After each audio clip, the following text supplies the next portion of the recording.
Joey Mac and Rob Moseley here with you, recapping Oregon football's third game of the year, a 35-22 win over San Jose State. Now it's Stanford on the horizon as the number 20 Ducks get ready to face the number 7 Cardinal with ESPN's College Game Day in town. It's the big 5 o'clock ABC game. Looking back on San Jose State, though, you and I, we kind of said, hey, what are the first things to watch? And I think sort of tongue-in-cheek, we both half joked that catch the first pass is a real key, and unfortunately that, again, did not happen for the Ducks in this one. Yeah, it felt like that set kind of an ominous tone for how the day was going to go. Ducks obviously jump out to a big lead, which I think almost in a certain way hurt them too, because it was a game where focus was going to be tough, and then you take a big lead on what is said to be an overmatched opponent, and then I just think it was hard for the guys to maintain their level of intensity through the whole game.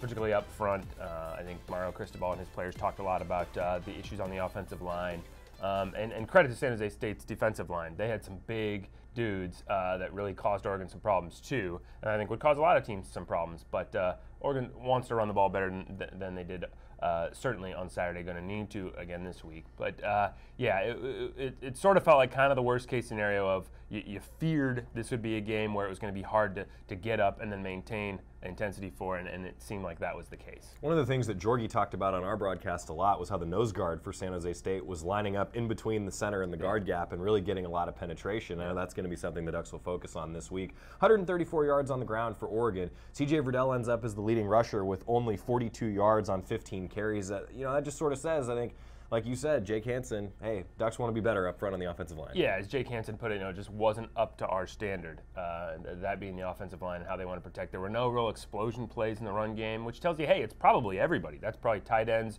receivers as well, that weren't doing their job downfield to help free some guys up. Backs maybe not breaking as many tackles. But the passing game wasn't particularly sharp either. It just didn't seem like Herbert and his receivers were on the same page most of the afternoon. We did see a real big play from Jake Breeland, which was a good sign. But overall, it just wasn't there. Defensively, not a bad effort. Gave up some big plays, but a pretty consistent effort. This team's really doing a good job stopping the run. Obviously, the level of challenge there increases considerably this week, particularly if Bryce Love returns after missing last week's game for Stanford. Justin Herbert went 16 for 34, 309 yards with 3 touchdowns, a couple of interceptions. One of them was really a ricochet ping-pong ball kind of an interception. But I do want to focus in on Jake Breeland. With Cam McCormick done for the year, we have talked a lot about how the tight end position was going to be so important. And Jake Breeland, I thought this was sort of the big game for him, and he just hadn't had one yet, even though he had 5 touchdown catches last year, tied for first in the conference among tight ends. Seemed like maybe this was the game where he got back to normal. Yeah, you heard his thumb in the opener, and he was having a hard time catching balls, as he acknowledged the week later. I think catching that pass, he was wide open, and then being able to show off that speed. He was a receiver, not a tight end in high school, and being able to show off that speed that helps him stretch the field so effectively was a good thing for him, can only help his confidence. Ducks had 12 players who'd scored a touchdown through 2 weeks, and Jake Breeland wasn't one of them. So I think Brennan Schooler becomes the next guy on the list. Like, okay, he's the next guy who doesn't have one that you expect to get one. He obviously got banged up in this game, and hopefully he makes a speedy return and then gets himself into that pantheon of guys who scored a touchdown. But yeah, Breeland, that thumb injury is going to affect him as a blocker too, and I think that's causing him some issues there too, in that kind of less heralded element of tight end play.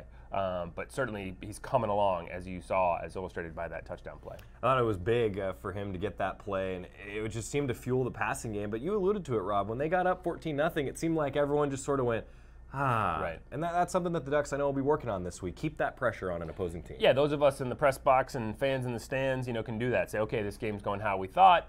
Hey, let's, check in on scores around the country and maybe go get some concessions. And, I'm thinking about what dessert I'm going to have at halftime. If anybody follows me on Twitter knows my game day routine involves a lot of calories. But yeah, you just, for the Ducks, you need to sustain that intensity. Again, it just wasn't quite there. And the level of frustration was palpable. Mario Cristobal said when he got back to the locker room, it had been pretty raucous the previous couple games.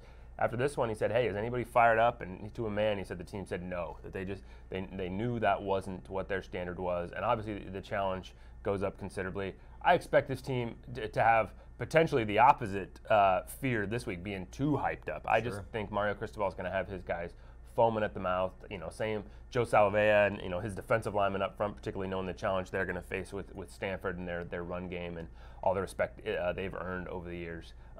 If anything, you worry they're going to be too intense for this game and too hyped up and let that get themselves out of their game plan. But I don't anticipate not being able to sustain intensity this week. That's for sure. By the way, that 12 different guys that have caught a touchdown pass, that's tied for first in the FBS. I mean, that's spreading the love if your quarterback that is have scored a touchdown, not caught a touchdown pass. Yeah, scored a touchdown on offense. Yeah, and it's 13 if you count Ugo Amadi scoring as well. And what a game he had! Jalen Jelks, Justin Hollins. I mean, there were some guys who, despite the level of frustration, there were some guys who had some big days. I mean, Ugo Amadi is just a dude at this point, both defensively and as a punt returner.